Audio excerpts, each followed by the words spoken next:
Well, good evening. Thank you all for coming. It's great to see such a great crowd turn out for an evening about clean energy. That's terrific. My name is Dwayne Havorka. I serve as a volunteer on the board of the Nebraska League of Conservation Voters and also on the board of the Nebraska Conservation Education Fund.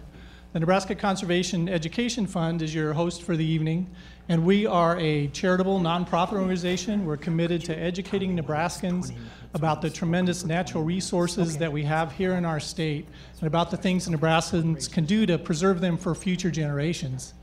Our sister organization is the Nebraska League of Conservation Voters, and the League is an advocacy and political organization that's designed to help elect conservation champions at the Nebraska legislature and to other state and local offices. So we're very pleased to have you all here tonight.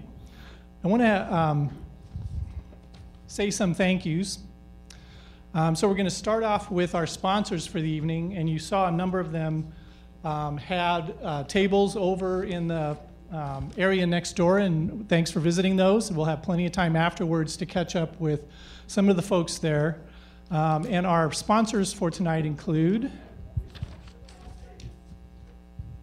shuffling papers. All right. Sponsors include Invenergy, the Green Omaha Coalition, Baird Home Law Firm, NEI Global Relocation, Fraser Stryker Law Firm, Bank of the West, Green Bellevue, Citizens Climate Lobby, Nebraska Interfaith Power and Light, the Center for Rural Affairs, the Nebraska Chapter of the Sierra Club, Nebraskans for Peace, the Southeast Community College Energy Generation Operations Program, and the Nebraska Wildlife Federation. And if I left anybody out, I apologize, but please let me know.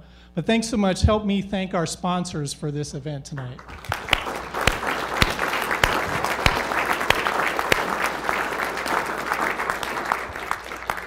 I also want to thank the other board members who are here from both the Nebraska League of Conservation Voters and Nebraska Conservation Education Fund.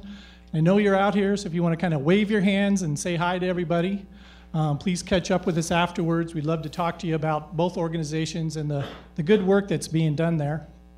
Thanks, special thanks to Dale, our league chair, and Brian, our education fund chair. They've done terrific work in bringing together this event tonight and in shepherding our organizations over the last several years. And a special thanks to Elliot and Chelsea, our staff people, who you probably met out front. Put a whole lot of hard work and a lot of effort into this event. And so we really thank them for all the good work that they've done.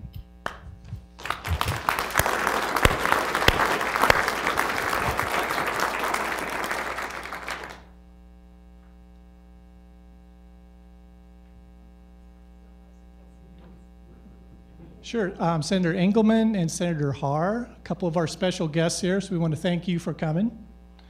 Thank you.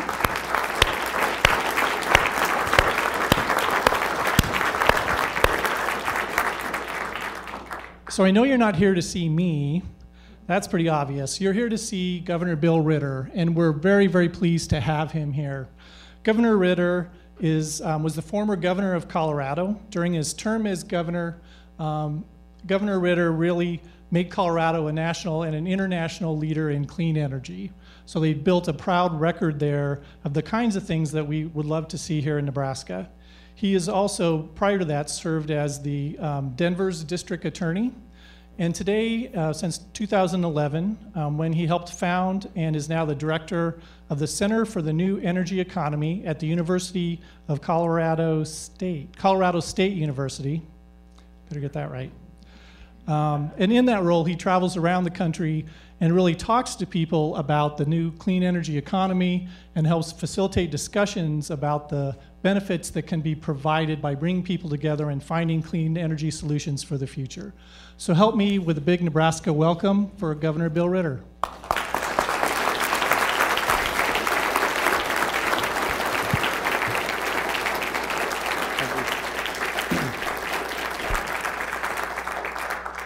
Thank you. It's actually a great Monday night turnout. I really appreciate people being here. I'm going to hopefully talk for about 20 minutes and then open it up to questions, and we'll do questions after that. So be thinking about things that you might want to ask me. It's good to be in Omaha. I have I'm one of 12 kids. So I have 2 brothers and my best friend, all of whom married Nebraska women. And so we have kind of deep roots. And when CU used to play Nebraska, we said we got along 364 days a year. When I was governor, we hosted what was called the New Governors Conference. And your governor at the time, Governor Heinemann, was the president of the National District Attorneys, or the National Governors Association. So he took some shot at Colorado. And so I was on stage and I said, well, listen, Governor, I've got a perfect solution. Let's combine these 2 states. Let's just merge Colorado and Nebraska, because we would love to have a football team almost as much as you would like to have mountains. So I feel a real kinship in Nebraska, and I don't just say that because I'm here talking. I really mean it. I've been to a lot of weddings and a lot of baptisms in this state, and love the state. The thing that I do know is you don't come into a state and say, listen, if you do the things we did, it'll turn out exactly the same way. And especially you don't say that to other governors. I've been doing this work now for almost 4 years at Colorado State University, where we work with states around the country. We try and work with states in a bipartisan way, so states that have Republican and Democratic governors, Republican Democratic legislators, and try and make this case that the world around energy and energy development is transitioning in a very serious way from what used to be sort of the fossil fuel age of the past to what I would call a clean energy economy of the future. It doesn't necessarily rule out fossil fuels, and actually doesn't in any remotely way rule out fossil fuels. It'd be naive to believe that. But we need to be part of the transition in America that actually is going to happen globally in this transition from a total fossil fuel economy to something that I would say would be what I call a carbon-constrained economy, where there will be less fossil fuels and a greater reliance on clean energy. It was partly what we did in Colorado. So I'm saying this understanding that not everything that we did in Colorado is going to be transferable to another state or translates well, either because of the energy portfolio situation, or because of the political situation. But we went into a state when I was campaigning, and then while I governed, that was very much a fossil fuel state, and looked at it and said, there are all sorts of resources that we can take advantage of in this transition to a clean energy economy. We actually called it the new energy economy and coined the phrase, and then I named this institute at Colorado State University after that. But understand, when I was running for governor, we only had 275 megawatts on the grid in Colorado. And I think at the time, the state of Rhode Island had more. And those of us in the West, we understand, like, Rhode Island's not even a decent-sized ranch out here in the West, right? We have ranches, some that are like 3 times the size of the state of Rhode Island, and they had more wind on the grid. And we said, why is that? And part of it was because our legislature was really sort of pushing back against this transition.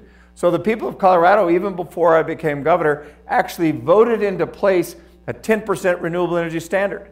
Now, I'm not saying renewable energy standards are the answer for everybody, but in Colorado, the people of the state said, you know, our legislators are probably wrong about this, so let's vote in a 10% standard. It was so successful over a very short amount of time that by the time I became governor, we actually went to a 20% renewable energy standard, and we did that with allies who had opposed the 10% standard because they could see that the naysayers had been wrong.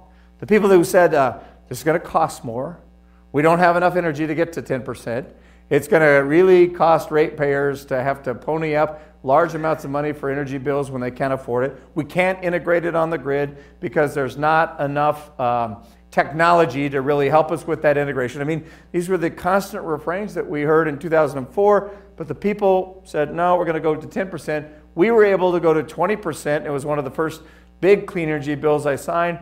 And 4 years later, we went to 30%. So we have a 30% renewable energy standard in Colorado. We kept it at a 2020 deadline, and we have a 2% rate cap, meaning if your bill would have been $100 if you were burning natural gas or coal, it can only be $102, 2% increase. And what's fascinating is the big investor-owned utility is actually going to get to that 30% earlier, and they're going to do it without going into the rate cap. And partly that's because we built out a wind energy industry, and the price of wind came down pretty dramatically. So that if it were just wind, mean, we're trying to put wind and solar on the grid in Colorado. If it were just wind, then it would actually, you wouldn't use any of that rate cap at all. That 2% wouldn't be necessary because wind has become that cheap over time, having built it out. And we're going to increase somewhere around a factor of 9 or 10 wind on the grid from the beginning of 2007 to the beginning of 2015. A 9-fold to 10-fold increase. Here's the deal, right? Okay, so a renewable energy standard might not be the right thing for Nebraska, but I have to tell you that you have more wind in Nebraska than we do. We're the 9th, this is the kind of stuff you learn as governor and you can't get it out of your head. It's like a bad song, right? We're the 9th windiest state and the 11th sunniest state. You are the 4th windiest state, Nebraska is. And I was down at BP headquarters. BP built a wind farm in Colorado and immediately built a second one. NextEra did the same thing. NextEra built a wind farm very near Nebraska at a place called Peets, Colorado, turned around and built a second wind farm, and both NextEra and BP did that because of the economic case for wind. So I went down to Houston and actually was doing a thing with natural gas in Houston with BP. They said, you want to go see our wind center because we map every wind turbine in America, including all the ones in Colorado. I went and these turbines were running at about 96% capacity, meaning that on over about a 2 or 3 week period, they were generating, and you sell wind based upon capacity factors, and 50% capacity factor is a pretty good capacity factor to sell that at. That brings the price down. We had wind in January of that particular year running turbines at 96%. So the wind is really good, right? As a resource, it's pretty good, but it's helped us to create this entire industry around it. We also had the advantage, having made a big bet on clean energy policy, of bringing in Vestas wind systems. 2,900 new jobs, they came because of energy policy. We were competing with other states, but they actually came because of energy policy. So wind's a part of it. Nebraska is a windier state. But people, you know, and there was an article in the Omaha World Herald where somebody said, listen, he's going to come here and he's going to advocate a renewable energy standard, and we know that's not going to work in Nebraska. So I'm not going to advocate a renewable energy standard. What I'm going to tell you is I think my favorite thing to do is talk to states about how to be part of the energy transition, and particularly places that they say it's politically difficult to do. And the reason isn't because I'm Don Quixote. The reason is because I think there's a business case for this that actually winds up benefiting a broad number of people in the state who may be what we call unconventional allies. And so people think, oh, this is this partisan discussion, and the party politics just breaks down this discussion. Republicans are for one thing, Democrats are for another. Quite frankly, I think there's a business case to be made here where you can really get to a place of bipartisan agreement. And we're seeing this around the country, places where we've worked, places where we haven't necessarily worked. The governor of Nevada is a very good Republican, Governor Sandoval, and the governor of Nevada is basically making this transition to a clean energy economy in that state, in part because of the state's energy portfolio and the fact that they have wind, they have solar, they have geothermal, and they want to just take down coal. And they don't gasify coal. They don't have a carbon-constrained future for coal because carbon, sequestration hasn't happened, and so they're going to take down coal. And that makes their energy portfolio cleaner. They also have an export market for clean energy into California, which is the 8th largest economy in the world and is making its own transition to this clean energy economy. But Michigan. So why would Michigan and the governor of Michigan, who's a great Republican, also say we're creating a clean energy economy in Michigan? It's because he imports he imports 100% of the coal. It's 66% of his portfolio, and he has wind resources. He has wind resources he can import from Iowa and do more cheaply than what he's using for the levelized cost of coal in Michigan, and he has natural gas. And you can't have this conversation about clean energy without thinking about natural gas and really sort of the role that it plays. And there's a lot of conversation out there about natural gas actually displacing renewables going forward and being sort of our clean energy resource, and how can that be if it's a hydrocarbon? Here's kind of my thinking about that. Natural gas has been an important part of sort of this reality that coal is less and less and less attractive to American consumers and to American utilities. It is a cleaner burning hydrocarbon. It's about 50% of the hydrocarbon. You get 70 to 80% reductions in nitrogen oxide and sulfur dioxide. You eliminate the mercury. So there's a lot of reasons if you extract natural gas out of the ground that it actually has benefits, both public health and environmental benefits vis-a-vis coal. There may be a time where you have to look at what natural gas is displacing in terms of totally carbon constrained to ask, what its climate benefit is, but for the present day, it's an important component of us making this transition. When I was governor, I signed legislation that actually looked at our coal fleet, said these are the old inefficient plants. We can take out the old inefficient plants and we can put in place of that all natural gas plants. We had already gotten to a 30% renewable energy standard. So we said we can put in place natural gas plants and we can do that by 2017. So we're in the process of taking these old coal plants out of service, building natural gas plants, and integrating that on a grid with 30% renewables. And we've done that without increasing the costs in Colorado to ratepayers in any significant way. When I took office, our levelized cost was about 19% below the average cost of energy across the country. Now with this aggressive clean energy push, it's about 22% below. So we've gotten cheaper relative to the rest of the country with this clean energy push that had to do with both a big push on renewables and the advantages we had from a good wind resource, a big build out of wind, and the prices coming down from wind. Also, quite frankly, the prices of solar panels coming in from China coming down in a very significant way, integrated on the grid with gas. Our investor-owned utility serves about 2/3 of all the customers in Colorado. If you look at its 2005 emissions, it's going to reduce its 2005 emissions 35% by 2020. 2/3 of the customers, right, and taking those emissions down, and it's going to do that without what I would say significant rate increases.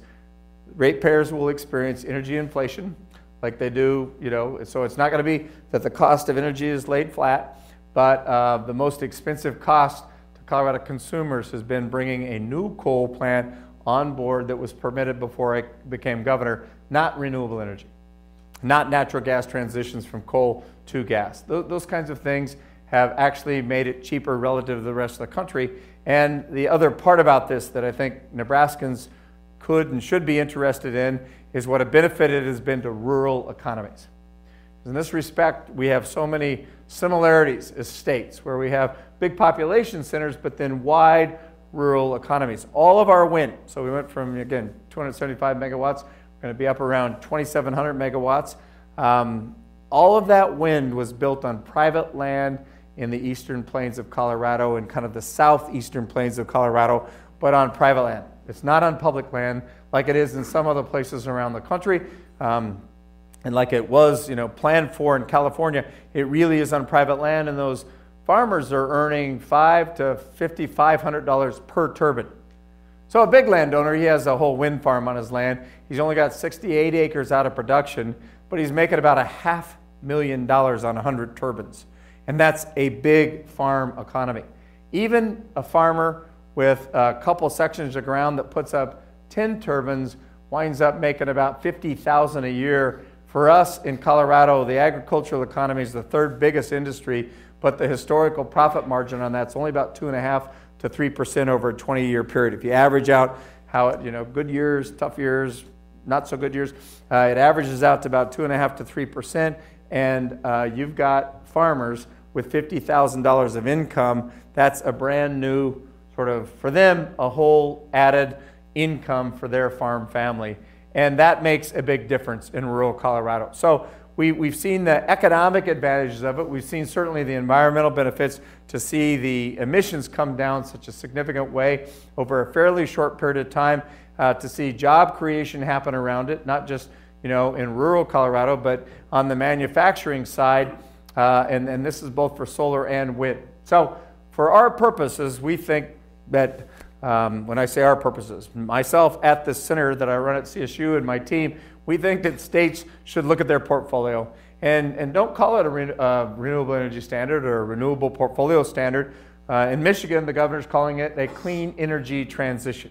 And there may be a clean energy standard that you can look at. The governor of Arkansas, before he left office, was looking at sort of transitioning to 25% clean energy by 2025. He included natural gas as a part of that transition. It's a state that made a big bet on coal. So I think one of the questions to put on the table is, what's possible here in Nebraska to go to the legislature? We have 2 senators with us, and talk to a critical mass of legislators about what is possible in terms of a transition to a different energy economy. And it's not just about renaming it and calling it something different. It's like, really, what's acceptable? You're in a state where you have 177 hog farms, so you have the possibility of biodigesters that use that methane and could produce power for 27,000 homes. That's a renewable energy that actually should be thought about as part of a Nebraska energy economy. That's not going to be, duplicated in places that don't have hog farms. You have biodigestion. This is again one of the great things about sort of, you just remember things that you read, right? They said when all of the harvesting is done in Nebraska, there's 9 million tons of what you might call cellulosic fiber still in the fields. 9 million tons. That's in a sense, it's a renewable energy, right? It's a product that you can use for renewables. But think about it. We have this fight in Colorado over coal bed methane. So if you've ever been around a coal plant, they can produce methane, and you have to vent that methane off for the safety of the farmers. And we had folks out of the environmental community saying, that's not a renewable resource. It's actually a hydrocarbon.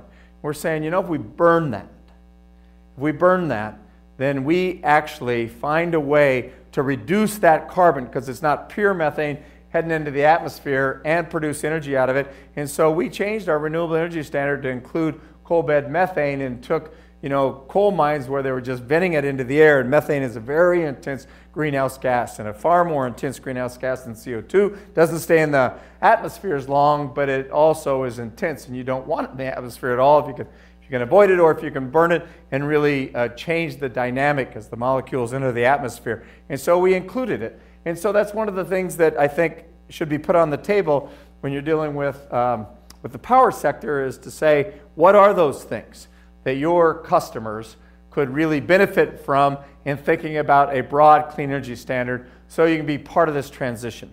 We're doing a variety of different things with 13 Western states over this EPA rule. And so we meet with governor's energy lead, environmental lead, and this is a fairly diverse political mix. You've got the state of Wyoming, the state of California.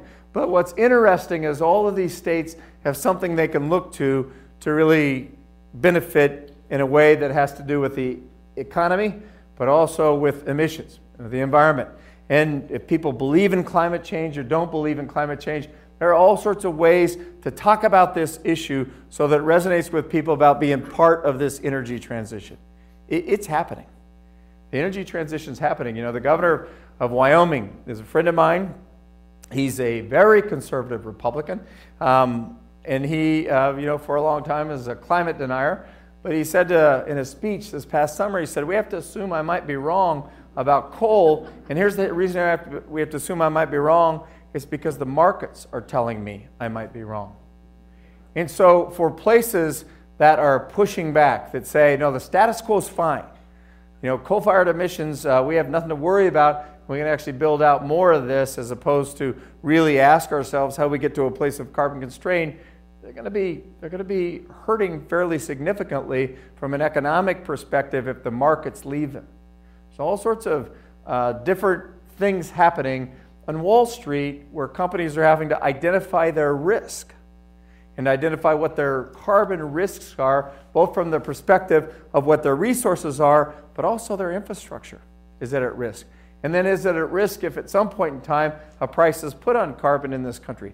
Not politically feasible at the current time, but over time there may be enough, and this is another place where there are Republicans in this country who are looking at a price on carbon and saying, if it's revenue neutral, I think we should have that.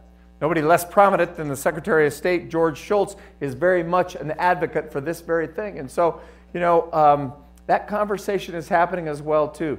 We just have to think about a couple of things. Not demonizing the other side here is a really important part of that. Because in American politics, this demonization, I think, is causing us to have these greater chasms.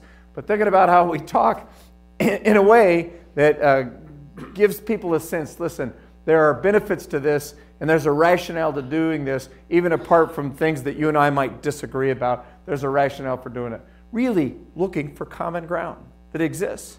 And it exists, and we're seeing this transition happen sort of in the country, certainly in states, in the Northeast where they have the Regional Greenhouse Gas Initiative.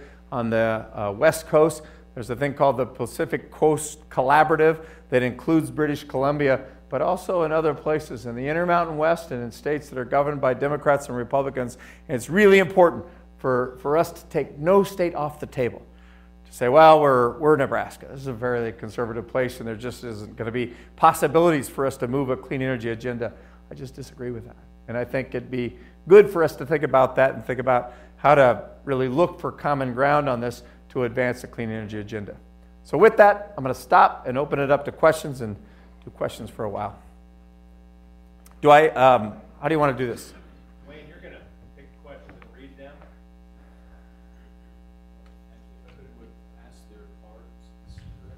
We did hand some cards out to get questions. So if you want to hand them to the outside of the aisle, we'll have somebody come pick them up.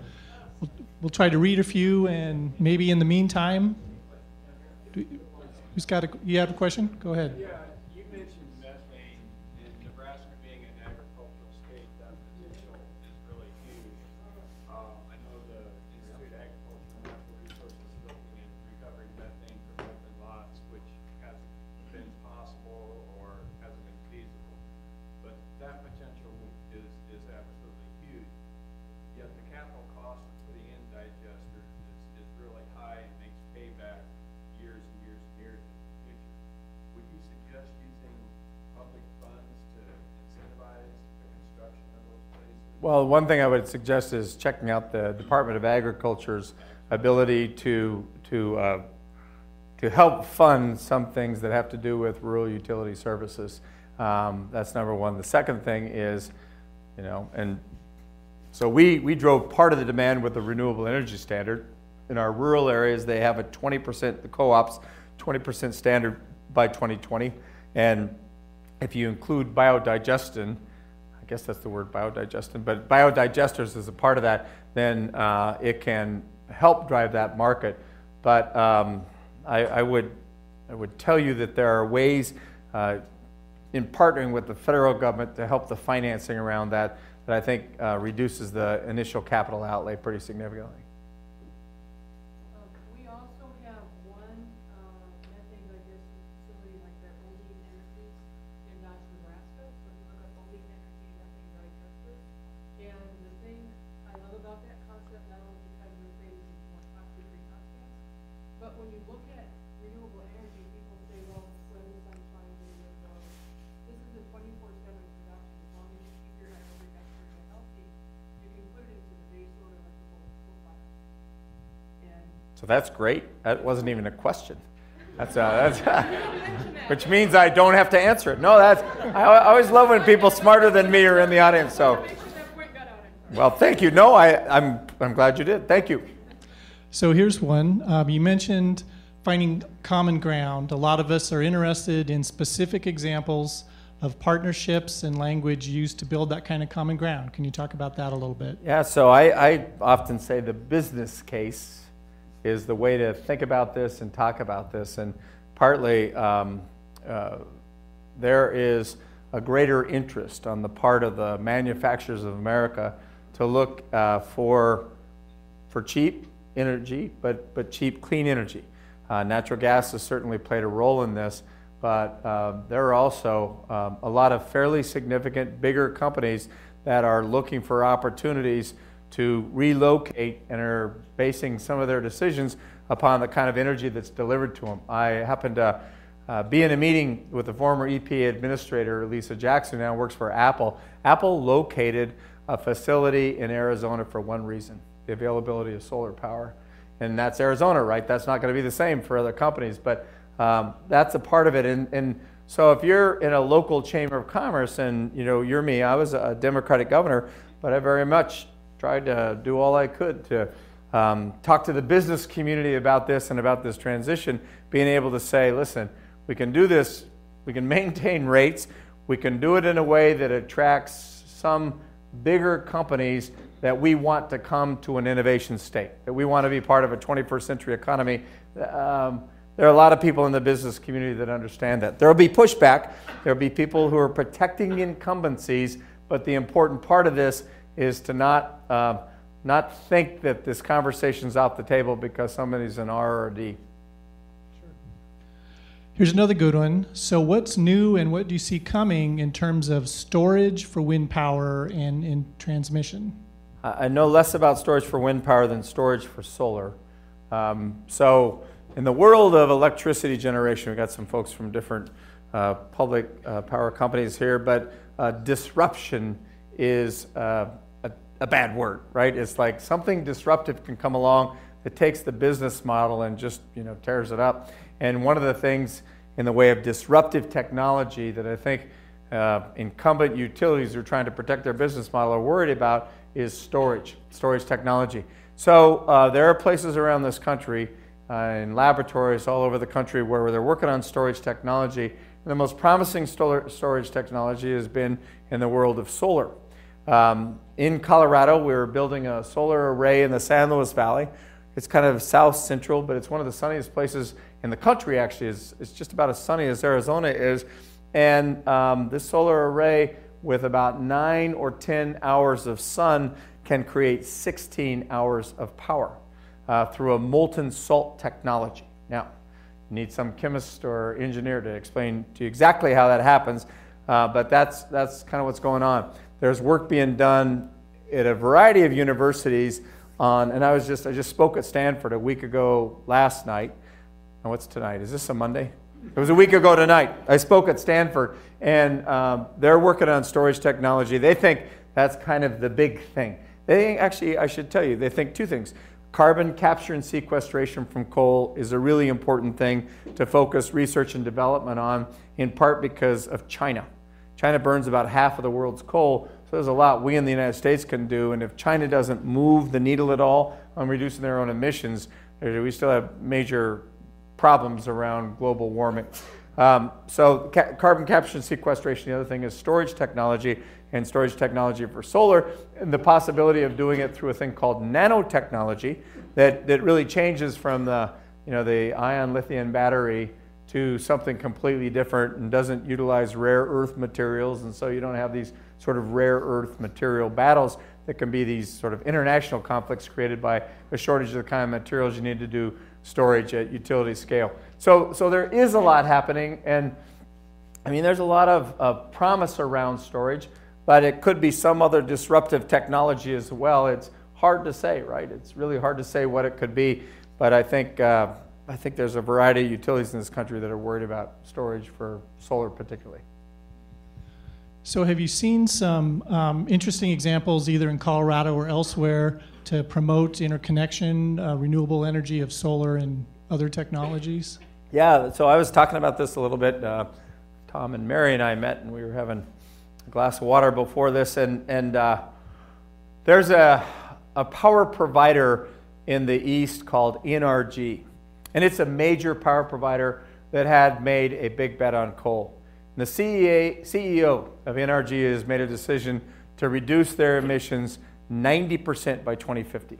What he thinks is going to happen for major energy companies that have made big bets on coal, they're going to have a 90% reduction. And he's a climate believer, so he believes in order to keep the climate increase, the average global temperatures to 2 degrees Celsius is the kind of thing you're going to have to see. So he's made that commitment. Now, one of the things he believes is going to happen is there's going to be disruptive technology, and for him, it's this thing, the Segway that you see traffic cops and people in London on. So the guy that invented this Segway has invented a machine, looks kind of like a big furnace turned on its side, and so imagine it's about 6 feet by 4 feet by 4 feet, and it has components that can generate electricity, I think through microturbines, but it can run off of solar on the rooftop and then off of natural gas. and it can eliminate the water heater because it uses the thermal component from the natural gas to actually heat water as well as it rolls through. And in this machine, they think can produce for about $11,000 or $12,000, be commercially available to homes across the country. It would actually take you off of the grid, right? So you wouldn't need any kind of electricity generation. This machine exists today. Now what he is saying, this guy that's the CEO of NRG, is there is a way to put that in 30 million homes in America and do it in the next 10 years. And imagine 30 million homes that have eliminated any need for a central distribution line, have natural gas coming into the home, solar on the rooftop. That's the kind of thing that I think that the utility CEOs are looking at and wondering, how does that up in the present business model for utilities? There's one guy, David Crane of NRG, saying that's the future, and it's part of our fairly near future. So it's a changing world.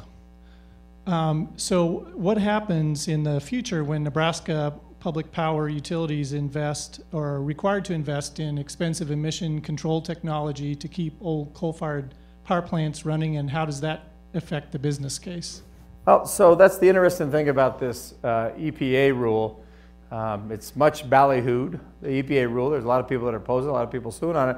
But if you look, what the EPA did was say under this proposed Rule 111D, they looked at every state and they said, here are the range of options you have to bring your emissions down this much by 2030.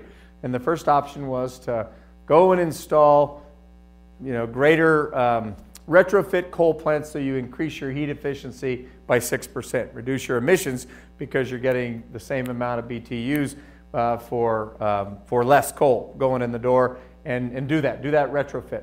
There's also an ozone rule that they just announced that's actually going to require some retrofits. They've done regional haze and NOx. There's a new NOx rule coming. So there's all these things that are going to require retrofitting coal plants that are quite expensive. And when our utility commission looked at that in 2010 as a part of this legislation I signed that's called Clean Air, Clean Jobs, they said it makes far more sense to just transition this to combined cycle natural gas. They did say for two newer plants, one in Hayden and one in Craig, Colorado, that it made sense to retrofit, and they said we'll rate base that retrofitting. But for all these other plants, the most important thing you can do is transition out of this into natural gas, into combined cycle natural gas. So what I would say to all the power districts, and you are different in Nebraska in that you have no investor-owned utility.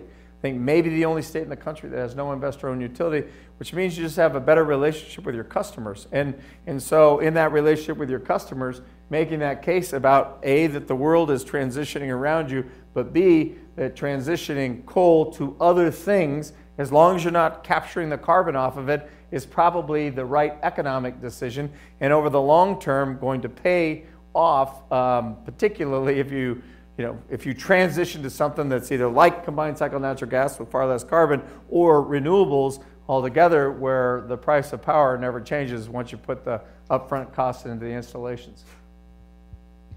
Terrific. So you've mentioned solar and you've mentioned that magic box, which sounds pretty interesting. How do you see that? What is the future for distributed energy like that? And do you think the barriers primarily are technical, or are they policy barriers? Policy. I think they're really policy barriers. And we looked at this in a variety of ways with different states, and actually did a little project for the White House where we looked at utility business models. So the barrier here with distributed generation, so putting solar on your rooftop or some other thing that's created sort of in your home, even microgrids where there are communities that are connected, can be couched as distributed generation. And why aren't we doing that? Well, because it's tough on the utility, which has a business model that says produce greater volumes of power, expand your customers, build central generation systems that deliver power to those homes, and we'll give you a regulated rate of return. We're going to guarantee you a 10% increase for your shareholders. That's the business model of the utility, and really it's been around a very long time. And quite frankly, it's worked very well. Americans have benefited from cheap power. The industrial and manufacturing sectors in this country have benefited from that. We've been able to really build a middle class because of cheap energy that's been delivered to the home. Coal has been a significant part of that, but that was the 20th century, right? That was the 1970s and the 1980s. And so you have this technology coming along that says, actually, you can generate power from your home. You can net meter it. You can use an electric vehicle as a storage mechanism to store power when, and use that power during peak load. And there's the technology actually to do that. There's the technology to talk to homes so that you, as the consumer, have sort of remote sensing control over energy usage in your home, can pay closer attention to it, and take it down in a very significant way. That technology is like all there, and utilities are having a difficult time saying, how do we earn money doing that?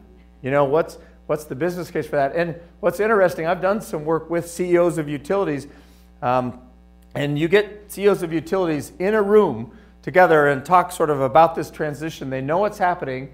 They're fairly nervous, and one of the things they'll say is, we're used to being told what to do. We're usually regulated. And one of the CEOs, one of my favorites, he once said to me, he said, I'm like a teenager. If you don't tell me there's a curfew, I'm not coming home.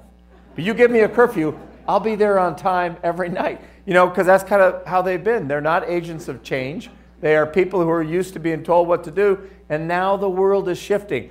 And so actually, some of the shift has to take place in legislatures and in the utility commissions. Because you can't expect utilities that in their DNA, you know, there's not this sort of thinking about how we change as the world's changing around us. There's a nervousness that is changing around them, but they're in many respects waiting to be told.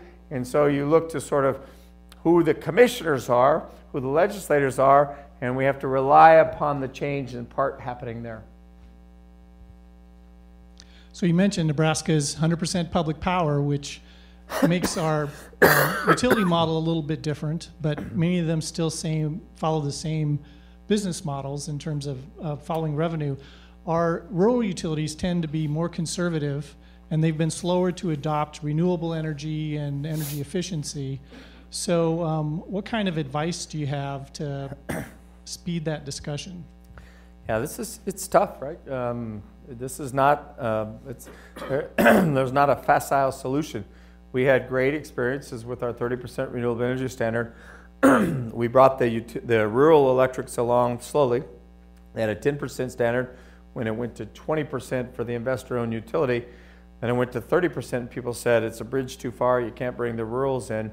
But after I left office, under my successor's administration, they took the rural electrics to 20, and it was a big political fight. And it was a very tough fight where, you know, legislators were very worried about having that fight. And so you got to take the politics out of it. And partly, I think, trying to do everything you can to work with ag associations and describe the business case for this is a good thing, right? If you can demonstrate, particularly in the build-out of wind. But even in solar, we've done some work at Colorado State University trying to look at center pivots and the ability to use solar on the corners. The biggest cost to Colorado irrigators, and I suspect to Nebraska irrigators, is the energy that they use to move those pivots when they're irrigating. And if you can figure out a way to sort of reduce that cost over time because you've installed a system where the power is actually either cheap or free, solar, then that's you can make the business case to doing that. And I think what you have to do then is to do it on a pilot basis. Because really if we're from a rural background, I was raised on a farm. We had both cows and we were wheat farmers, but you know what a bell cow is, right? The lead cow that takes the rest of the herd in. And what I found in rural areas is one of the most helpful things is pick off somebody who understands the concept of what you're trying to get at and build that economic case. Instead of trying to do it with command central, you know, with legislation coming out of the capital city, that you try and find a way to do it on a demonstration basis and say, this is what happened, you know, to this gentleman and to his center pivots and to the cost of his energy, and over time be able to demonstrate. That's a long haul. That's not a conversation that happens and then everybody transitions to solar-driven center pivots, but it is something that can happen in a several years' time, 5 years' time, if you have the right kinds of demonstration projects in place. So that's a great segue to our next question. Fossil fuel reserves are being depleted, so how fast do you think we should be moving to wean our nation off of fossil fuels? Well, I think the premise is right, that they're being depleted, but every time we turn around, there's some new technology that's discovered a new way to access them. And so realistically, our ability to get to natural gas through directional drilling and hydraulic fracturing has extended the supply of natural gas in this country to well over a century. And most people I know that are good geologists, whether they're from the environmental community or from the industry community, would say that's probably the case. Same thing's true of oil.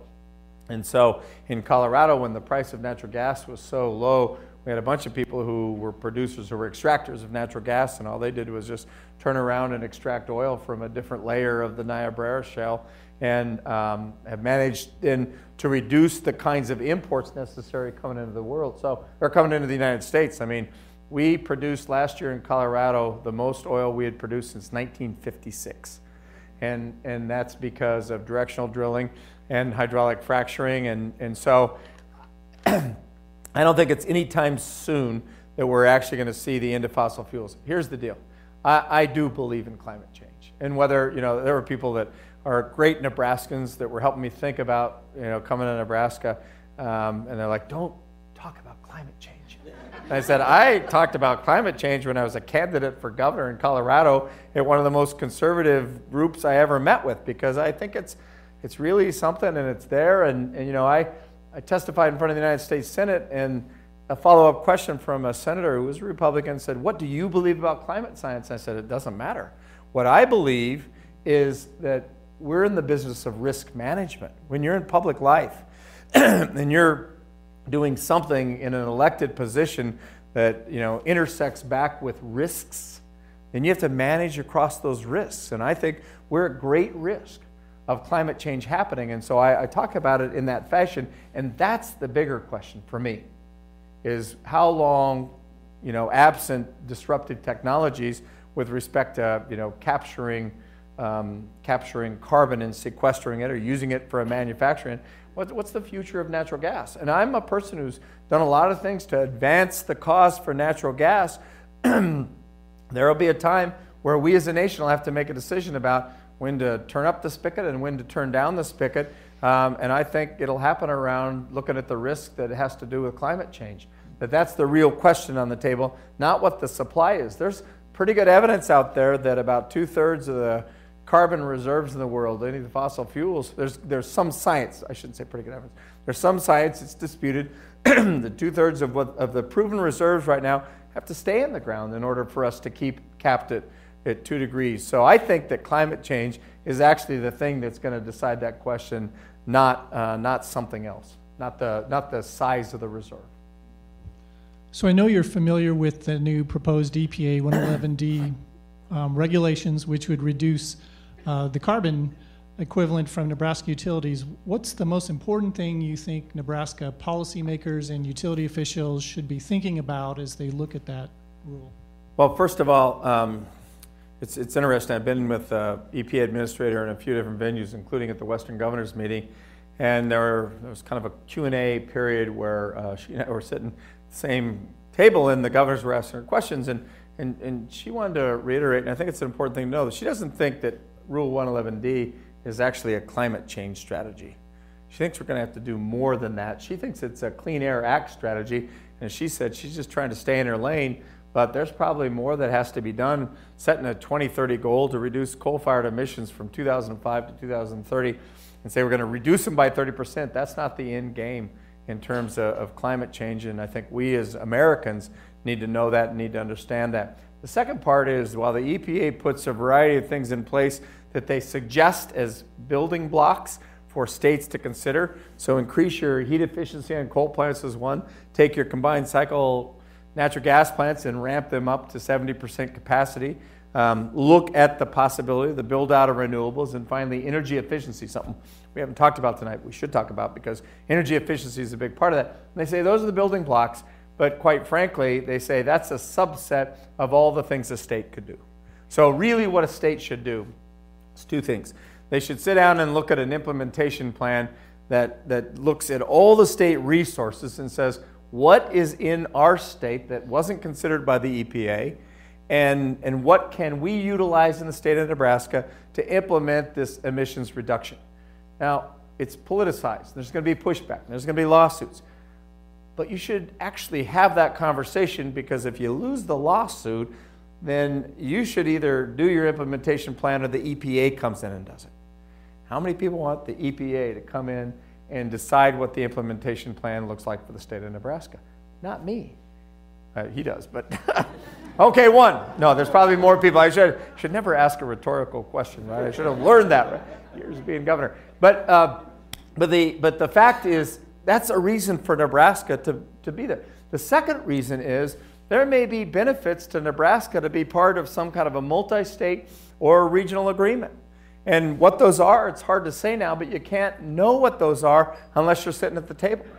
That's partly why we're working with these 13 states, some of whom have money set aside to sue the EPA, but they're working with us and being part of this convening that we're doing because they understand, listen, there may come a day when they either have to have their own implementation plan in place in lieu of the EPA, or they should be comparing models between what their state implementation looks like and what a regional or a multi-state model looks like, because quite frankly, that may benefit the people of their state the most. And that's what I would call responsible stewardship, for a person who's in elective office. Sure. So at the center, have you taken a look at the opportunity to sequester carbon in our farms and ranches? What do you think there? Actually, as governor, we did a pilot project. It's not quite done yet because it takes several years to really understand this. And so at Colorado State University, we're the agricultural school for the state of Colorado. We're the land grant school, but we were once known as the Agriculture and Mining Colorado A&M because our roots were in agriculture. So when I was governor, we had a program that was in part funded by the state that looked at different grazing practices and measuring the carbon sequestration when you're rotated grazing, but the same thing with low-till and no-till practices. And could then farmers who utilize the right kind of grazing practices or who participate in low-till or no-till practices, could they wind up being part of a carbon market? Now this presumes a larger carbon market. There's a carbon market out of Chicago you could participate in today if the science proved that you're actually sequestering carbon. But I think that's part of what should be considered. It's kind of funny, people will say, what's the silver bullet? There's no silver bullet. It's those kinds of things over time that look at every sort of avenue, try and understand what the science is as a part of that, who all can participate in sort of the economy, and if farmers can participate by different kinds of tilling practices or grazing practices, then that gives you yet another ability to talk about common ground in this transitioning energy economy. So some of our electric utilities are pretty heavily invested in coal-fired capacity. As someone who's had demonstrated success in building consensus and in that kind of facilitation, do you have some suggestions for a path moving forward to engage in that discussion? Well, I think it always helps to have everybody at the table. We had a bill that actually was talked about in the EPA rule called Clean Air, Clean Jobs, and I have to make it very clear, not everybody agreed with us. The coal mining sector, the coal sector in this country, I think, is very much concerned about its business case as well. Labor didn't like this a whole lot because of the unions having unionized coal miners over the history of the coal mining sector, but also, a lot of trains that are operated carrying coal over all parts of this country are largely operated by people who are part of some kind of a labor union. And so we had opposition, but we also had unconventional allies. We had the environmental community sitting with the utilities and sitting with the oil and gas community. And our office sort of ran the discussion. And we got to a place where we had Republican and Democratic support. So we had bipartisan support for one of the biggest bills. It was sort of our capstone bill that took down this gigawatt of coal and transitioned it to natural gas. And we did that through a stakeholder process where we actually included all the stakeholders except for coal. And they were very upset that we didn't include them. And, I understand why they were upset. but it was one of those places that had they been included, we thought the obfuscation that would have come our way might have undone the whole effort. And so that's part of the consideration that you have to put in place. But the rest of the stakeholders were still pretty unconventional, and they still were able to sit there. And there were things that we did with the environmental community and the oil and gas community during my administration with those two communities, and they hadn't met or talked before, or they hadn't met and talked for a very long time, and we were able to come to some pretty good agreements by putting them at the same table. As you can see, we got a lot of smart people in the room with a lot of great questions, so we'll keep asking them here for a few minutes longer before we break. Couple more questions? Okay. So I know as you go around the country, you talk to not just community and political leaders, but business leaders. What's your sense from the business community of what their thinking is on these kinds of issues? Okay, so I'll tell you what the business community is thinking. They think that the most important thing we could do as a country is put a price on carbon. And these are business leaders that are kind of the captains of industry, but there's a big pushback as well. And as long as this remains broken as a conversation in Washington, D.C., that's a very, very difficult thing to do. And it is broken. I don't know if any of you read the book, It's Even Worse Than It Looks, about the United States Congress. There's really a book written. It's Even Worse Than It Looks by a guy from the Brookings Institute that's liberal and a guy from the American Enterprise Institute that's conservative. They looked at it. I've now testified twice in front of the Senate Committee on Environment and Public Works. The most recent testimony was last January, so I'm writing a sequel called It's Even Worse Than It's Even Worse Than It Looks, because it really is broken. Like, it's badly broken. And so I think, you know, if you took, I mean, I had the CEO of General Electric came to a seminar that we run on natural gas at Colorado State University. I was on the stage with him and with a guy who runs Noble Energy, which is kind of the biggest extraction company in Colorado, or one of the biggest. And, you know, Jeff Immelt believes that we need to transition to a clean energy agenda, right? And he would very much like to see the United States Congress. He's very disappointed in President Obama, and I shouldn't speak for him, but, you know, he has his issues with the president and the fact that, you know, he's had a very difficult time in Washington, D.C. trying to move this agenda, but he believes it has to happen, that it has to happen. They're working in countries all over the world, and quite frankly, if we don't take advantage of the sort of market out there to transition, there's a job market to transition to a clean energy agenda in the world, and if we don't take advantage of it, there are going to be other countries that do, and GE will be in there doing business in those countries because they believe it's important and it's necessary, and there's the business case to do it. So that's what the captains of industry believe, and as long as Washington, D.C. is really shut down on this conversation, then we have to work with states. And quite frankly, we've seen state leaders be far more accountable to the actual conversation than to allow politics to just derail it. I think one more. That was the word I got. One more question. So tell us what you're going to be doing, Center for a New Energy Economy. What are you and your colleagues going to be doing in the next couple of years? What's your big focus? So I think we'll keep convening around Rule 111D and trying to help states think about implementation plans for Rule 111D, the EPA rule that's part of the Clean Air Act. We think that there's a great benefit to being part of that convening and to having this mix of states in the room, some of which disagree with the rule and some of which agree with it in a big way, but where there are common interests. Just to give you an example of what we're talking about in common interests, the EPA is saying, hey, use your renewable resources more. Nevada, 85% of the land owned in Nevada is owned by the federal government.